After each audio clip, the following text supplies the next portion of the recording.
TV. Today I have with me Mr. R. Ramanan. He's the first mission director of Atal Innovation Mission. Welcome, sir. Thank you, Shresha. Sir, since you are the first mission director of Atal Innovation Mission, which is now bringing a change in the startup ecosystem, so how was your association and journey with Atal Innovation Mission? Thank you, Shresha. First of all, I'm very fortunate to have been associated with this national mission called the Atal Innovation Mission.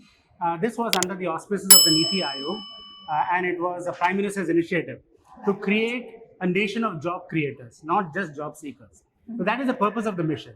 And how do we ensure that? One is to establish a culture of innovation and problem solving and a mindset, innovative mindset in our young students from schools, universities, and in the industry.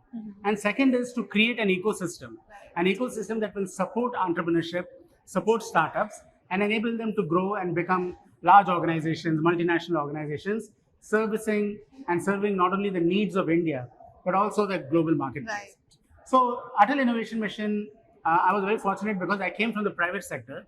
I was part of Tata Consultancy Services as a senior vice president. And then I had the opportunity to get associated with a public sector organization called CMC. And that was acquired by the Tata Group.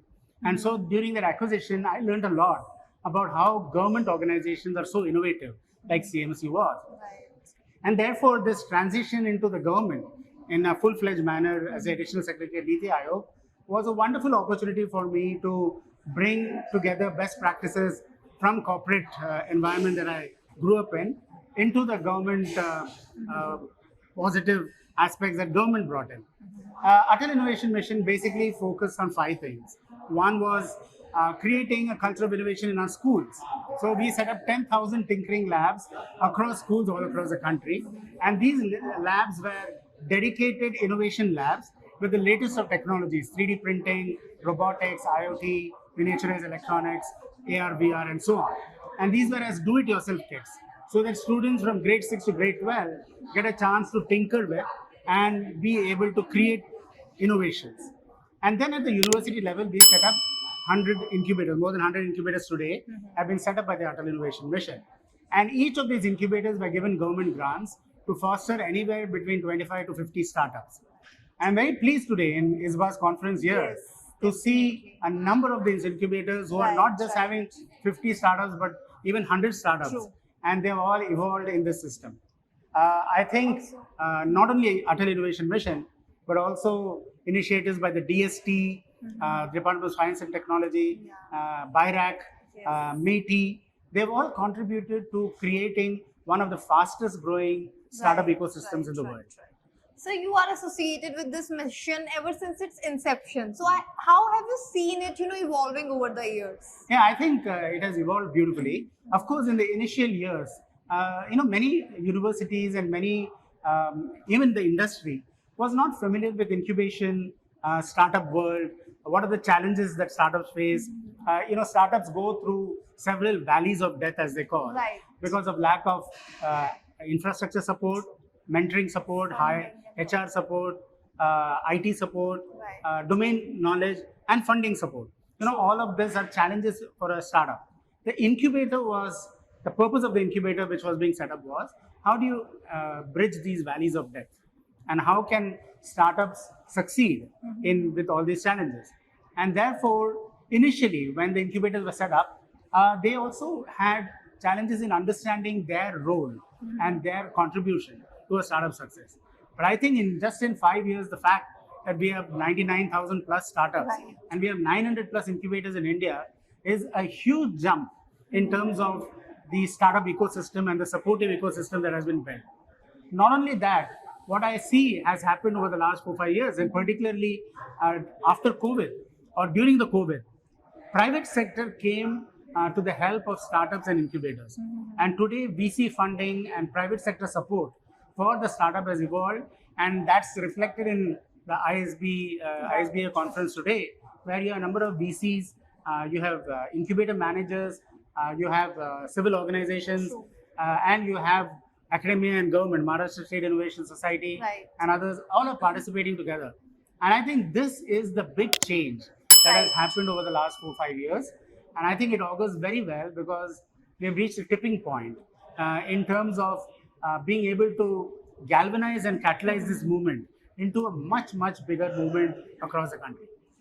Sir, since you were one of the people who put the stepping stone for Atal Innovation Mission, so what were the challenges that you faced back then?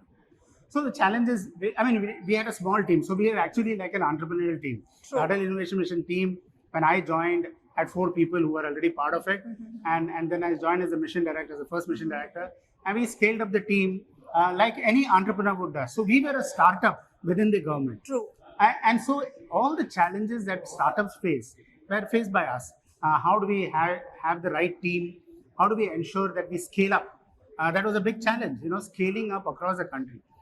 When we look at the scope of Atal Innovation Mission or innovation, we have 1.4 million schools, we have 10,500 engineering and related institutions, we have 39,000 colleges, and all of these are potential for innovation and entrepreneurship. So how do we scale up from a small number to a large number? And today we have 10,000 tinkering labs. So I think scale up was a major challenge. The other challenge that we had in terms of being able to execute was the knowledge that incubators, incubation managers, universities had about the whole innovation ecosystem. So there was a lot of education that we had to do. And then finally getting all the VCs, venture capitalists, and other sources and corporates to get interested in it. That means a lot of communication, social media, and setting up all that was part of my job. And so I'm very happy to see that all of that has borne dividend and fruit. And today we are enjoying some of the fruits of that. So coming to my last question, sir, since you are associated with the startup ecosystem for quite a long time, so what according to you are the future opportunities as well as the challenges for the budding startups? See, I always say that India is a country of 1 billion people with 1 million challenges. True. And each of these challenges is an opportunity. So we are a land of million opportunities.